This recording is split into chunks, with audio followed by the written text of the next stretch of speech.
Bienvenue à vous les scorpions dans votre taroscope donc du mois de mars. On va rentrer dedans directement, donc les 3 premières cartes vous le savez peut-être, sauf si vous êtes nouveau sur cette chaîne.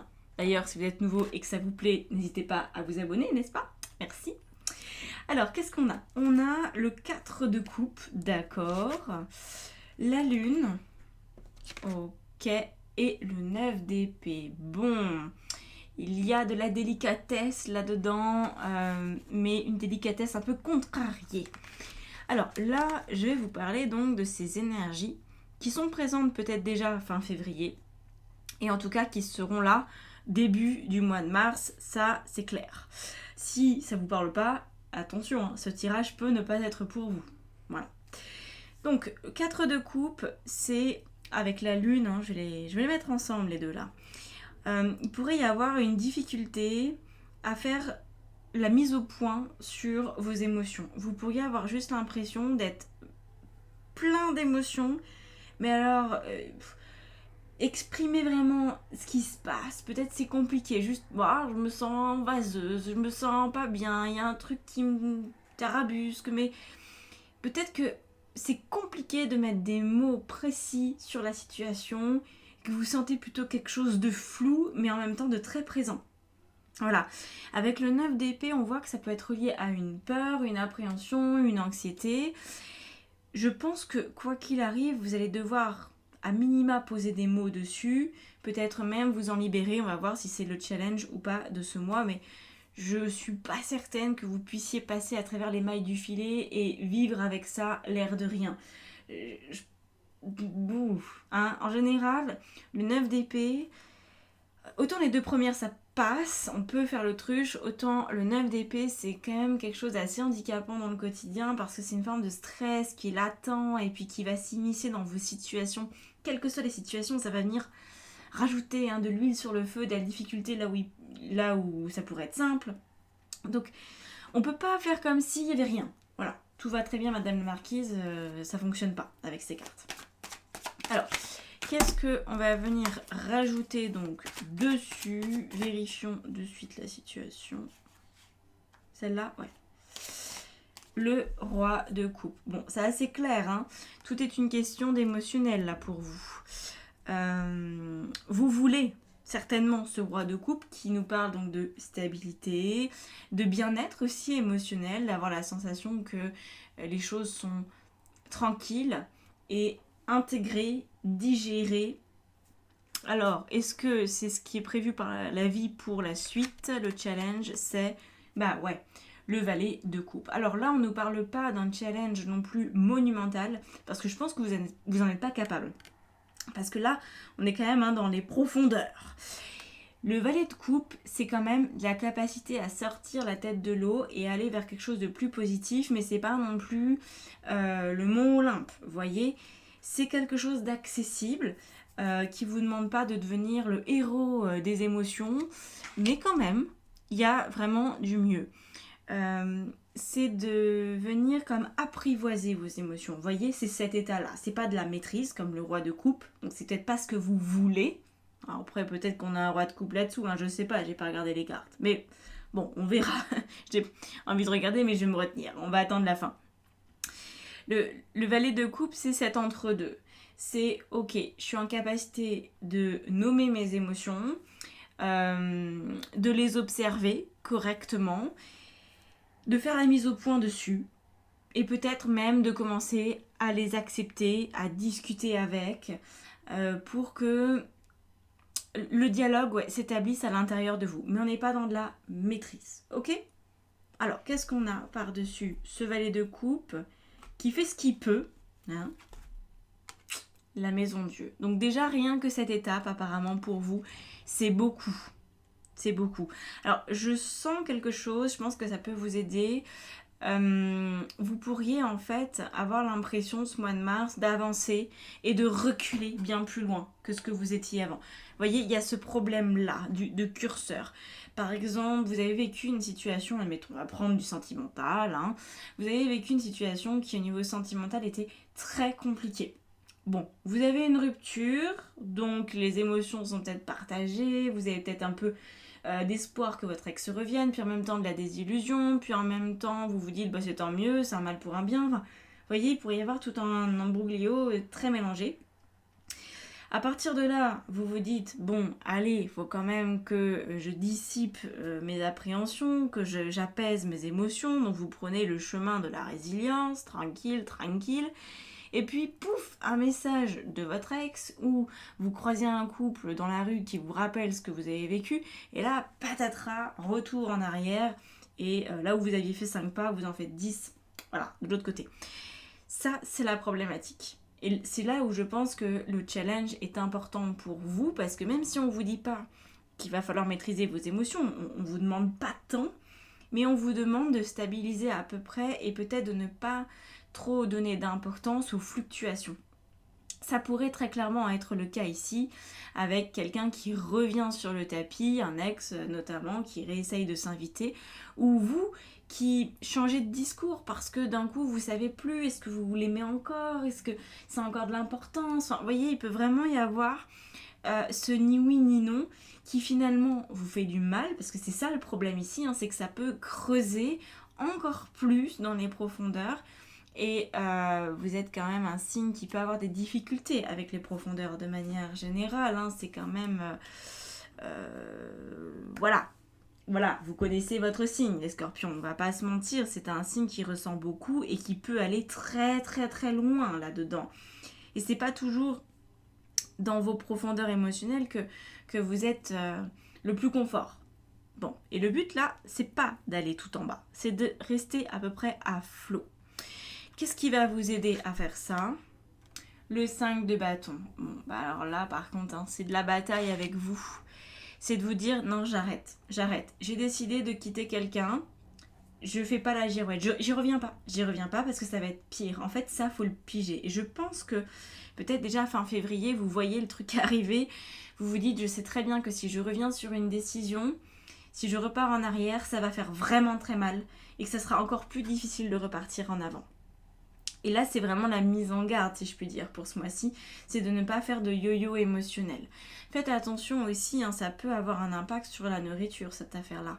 Hein, on a tendance à compenser, que ce soit avec du sucré ou du salé, mais vraiment, faut se méfier de ce genre de choses. Parce que quand c'est pas nos émotions qui font yo-yo, c'est notre rapport à l'alimentation, où on peut avoir tendance à trouver un échappatoire, et donc méfiez-vous, observez-vous bien en fait, ok ?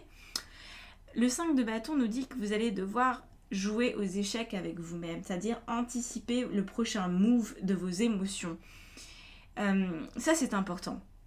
Être capable de se dire là, si je redonne du crédit à ce message que mon ex m'a envoyé, c'est foutu pour moi quoi. Je me tire une balle dans le pied. Donc j'anticipe que si il m'envoie un message, je réponds pas. Donc peut-être je bloque le numéro, comme ça il n'y aura pas de message, il n'y aura pas de tentation. Je sais pas, je croise un couple dans la rue qui me fait penser à ce que j'ai vécu, je me refocalise sur moi, je prends une grande respiration. C'est comme si on vous disait, ça serait bien d'anticiper les situations qui pourraient vous faire un petit peu perdre pied et vous faire reculer. Alors qu'est-ce qu'on a sur le 5 de bâton en plus ? On a cette carte-là. Le 5 aussi, mais de coupe. Donc, voilà. La déception émotionnelle est déjà suffisamment présente. C'est peut-être pas nécessaire d'en rajouter une couche. Vraiment, vous pourriez vous en abstenir, ça vous ferait du bien en fait. Hein. Donc, évitez les transitions comme ça. Juste essayez de maintenir votre progression. Accrochez-vous à ça. Anticipez votre sabotage pour ne pas vous retrouver dans une situation que vous pourriez payer cher. Alors, au niveau sentimental, est-ce que ça parle ? Oh bah oui, ça parle. Mon Dieu que ça parle, le 2 d'épée. D'accord, je comprends beaucoup mieux là ce qui vous arrive. Au niveau professionnel, on a un 8 d'épée, c'est pas beaucoup plus simple. Hein ? Et au niveau, waouh, intérieur, votre vie spirituelle, vous avez le roi d'épée. Bon, ok les amis, alors on se remonte les manches et on essaye de trouver du positif dans tout ça, des solutions surtout. Le 2 d'épée, ça voudrait dire que vous n'arrivez pas à prendre une décision finale. Et c'est pour ça que vous faites le yo-yo. En fait, un coup c'est votre ex, un coup c'est pas votre ex. Un coup vous voulez voir cette personne, un coup vous voulez la jarter de votre vie. Il y a de la haine et de l'amour qui doivent peut-être même se mélanger. Le 2 d'épée. Bon, là, c'est pas forcément la meilleure représentation, je trouve, d'un 2 d'épée, mais on voit bien que là, le chapeau, il descend tellement bas que les yeux, ils sont... ils ne voient rien. Voilà, ils ne voient rien. On sait plus où on habite avec un 2 d'épée. Hein. On se dit bien que faudrait faire évoluer un truc, faudrait que la situation change, mais alors, quelle décision prendre pour de vrai? On sait pas toujours. On sait pas toujours quoi répondre à cette question. On a toujours la sensation que soit il manque une info, soit qu'on peut pas vraiment se faire confiance, soit que, comme on voit pas clair, on passe peut-être à côté d'un truc, qu'il faut attendre, que c'est peut-être pas le bon moment de prendre la décision. Enfin, vous voyez, c'est vraiment une hésitation monumentale. Sauf qu'on voit que là, c'est ça qui alimente aussi votre moulin négatif, en fait. Alors que si vous décidiez une bonne fois pour toutes, de je reste ou je pars, et si c'était vraiment en mode après j'y pense plus, c'est fini, vous seriez beaucoup plus tranquille. J'ai tendance à dire que si vous avez quitté une situation, c'est peut-être que c'était mieux pour vous. Hein. Donc il n'y a peut-être pas forcément de raison d'y revenir. Parce que là on nous parle quand même de déception et tout. On sent bien que il y a quelque chose qui s'est terminé quand même pour vous. Alors, qu'est-ce qu'on a sur ce 2 d'épée, donc dans votre domaine relationnel, dans lequel j'inclus, je ne vous l'ai pas dit pour les nouveaux, mais il y a les amitiés, il y a la famille, et puis il y a aussi le couple potentiel. Waouh, ok, l'étoile. Alors là, ça rajoute encore une dimension, un peu plus spirituelle cette fois, mais qui est très importante. L'étoile, elle nous parle de l'oubli de soi. Si vous êtes une femme, c'est particulièrement vrai parce que c'est le féminin blessé quand il est mal aspecté. Et là, avec le 2 d'épée, désolé, mais c'est pas le féminin sacré, c'est le féminin blessé. Donc en fait, il y aurait une partie de vous qui est addict à la souffrance. Alors c'est certainement inconscient, c'est certainement pas quelque chose que vous voulez pour toujours. Mais néanmoins, là, je pense que cette situation au mois de mars, elle fait état de ça. Elle fait état que la non-décision et donc ce phénomène de yo-yo émotionnel est issu d'un sacrifice de votre personne. Et que c'est parce que vous n'arrivez pas à vous choisir que vous vivez ce problème-là. Si vous dites « Ok, ce que je vis, c'est pas normal, j'arrête de me mettre des bâtons dans les roues toute seule, je passe à autre chose », alors je pense que vos problèmes vont être dans la bonne direction pour être résolus. Okay ? Et là, ça vous rapproche de ce valet de coupe et ça vous empêche de partir dans tous les sens. Alors, c'est pas toujours évident, mais faites attention à vous, ok ? Moi, je me rends compte, avec le temps qui passe, ça va faire presque 10 ans que je fais ce métier, donc j'ai accompagné énormément de personnes là-dessus. Et je me rends compte qu'il y a quand même un énorme problème avec les contes pour enfants qu'on nous a surinés pendant des années, avec l'histoire du prince charmant, etc. Enfin, le prince charmant, à part être beau et riche, est approximativement gentil, et encore que, est plutôt profiteur. Il n'y a pas vraiment de valeur, donc en tant que femme, surtout, alors c'est peut-être valable dans l'autre sens aussi, messieurs, dites-moi, mais moi j'ai l'impression qu'on nous sert souvent des femmes très serviables, très agréables, magnanimes, etc. Alors que dans l'autre sens, c'est pas aussi évident. Et du coup, il y a une méconception, je dirais, de ce qu'est l'amour conjugal. Et ça pose vraiment beaucoup de soucis. Parce que du coup, il y a énormément de femmes qui ne voient pas à quel point leur situation est anormale, pleine d'irrespect, pleine de violence. Parce que c'est pas clair en fait, c'est pas clair. Et comme il y a beaucoup d'hommes qui se comportent mal, c'est vrai, mais que aussi, il faut le dire, que tant qu'on a dans la tête une mauvaise conception du couple, on a du mal à attirer quelque chose d'autre. Les bons mecs, ils sont pas visibles, tout simplement, comme avec ceux de DP, ils sont quelque part, mais ils sont pas pour vous. Donc, il faut se réapproprier ce que c'est l'amour. Je pense vraiment.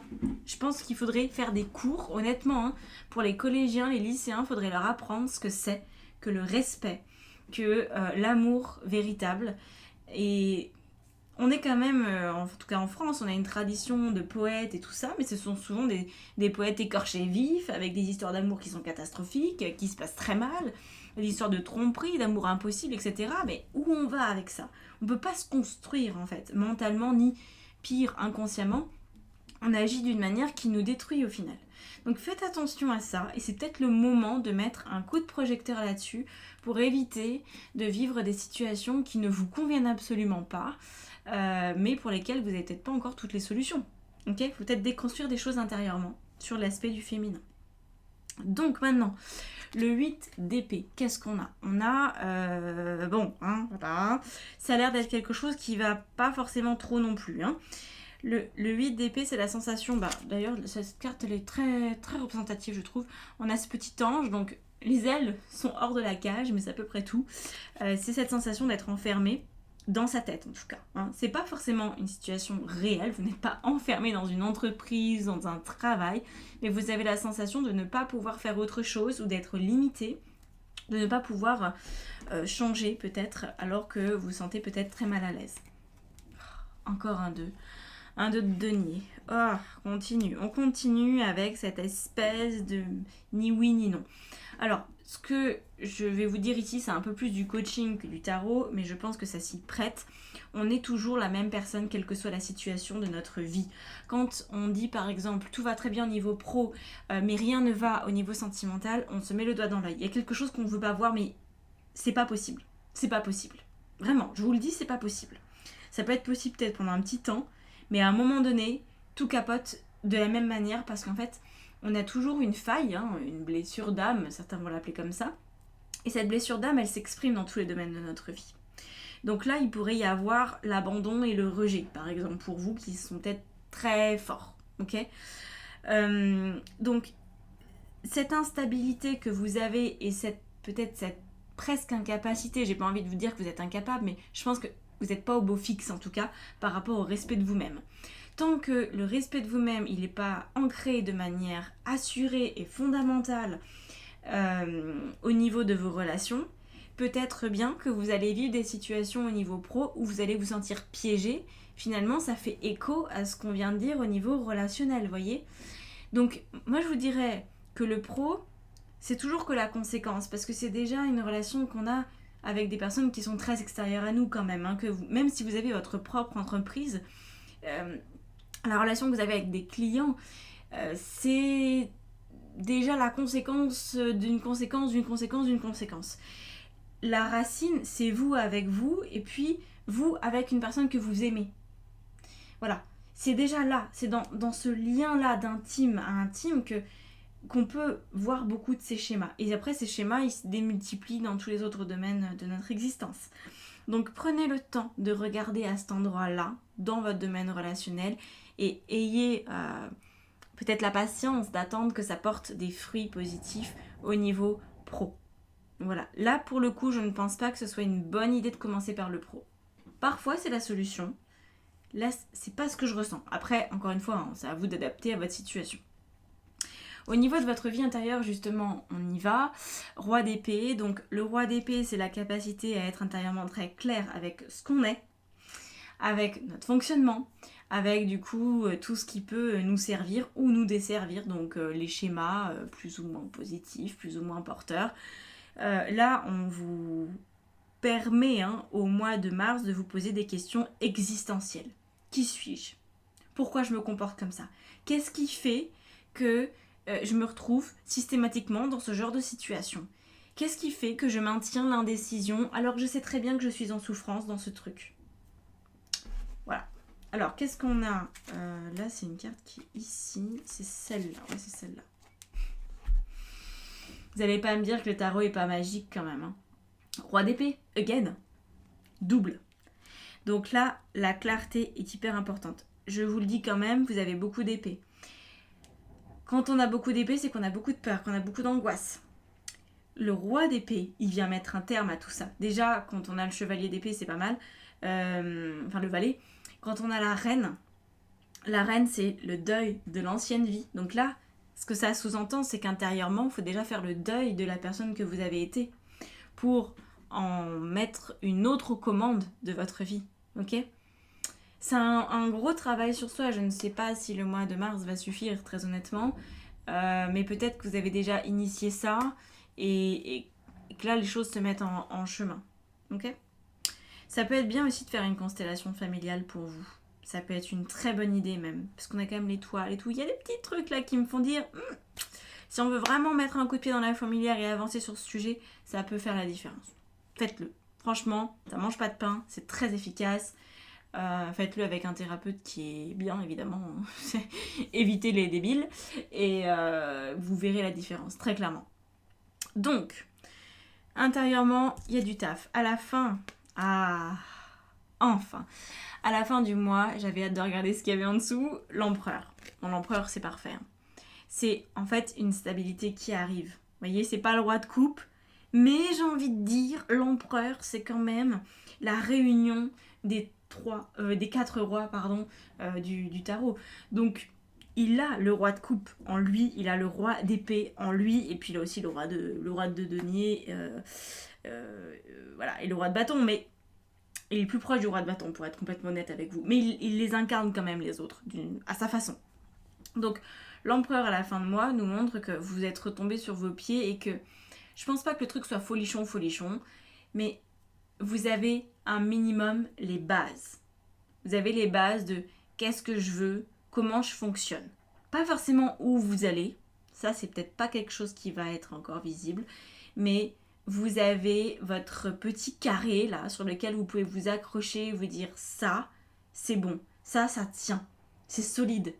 Ça, quoi qu'il arrive, je peux m'y raccrocher, je peux m'y fier. Alors, qu'est-ce qu'on a par-dessus? Une carte qui est plutôt vers le fond.